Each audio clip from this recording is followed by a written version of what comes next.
Looks like I got a new Windows update, and holy cow does this thing take forever. And after I update it, it just wants to update again. I'm tired of Windows, and I've heard some good things about Linux, but I want my Windows applications. Maybe this Lindows will be a good idea.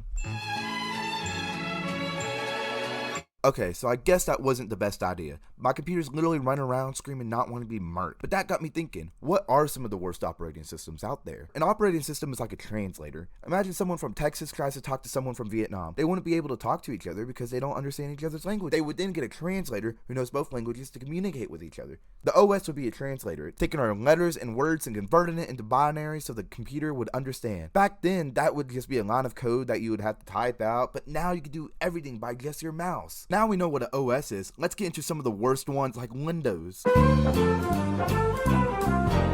Hey man, what if we mix Windows and Linux? Dude, I think you're a genius. And so boom, they created Lindows, which was so bad the company ended up scrapping the idea altogether because most Windows programs don't actually work on the OS, which makes me think, was there someone who made an OS and stuck with it all the way? JavaOS was created to have an OS run basically anything through the power of Java, which at the time was a big deal and was even backed by huge companies. But if you know anything about Java, you realize that it's slow and memory heavy, meaning that it couldn't even keep up with the other operating systems at the time and required a beefy computer. However, JavaOS was maintained up to 4 years, meaning that it was probably one of the longest running bad operating systems in the world. Hey, what are you doing here? Alright, now I finally caught you. Who's under the mask? MS-DOS 4.0, this OS was the first of its kind trying to do multi-processing, which means it could do 2 things at once, which sounds really cool until you realize it was a little too early for the party. So early, in fact, that most people just ignored it and even downgraded back to 3.3. Well, it looks like my Windows update is finally done and my computer has calmed down, so I guess I'll catch y'all later.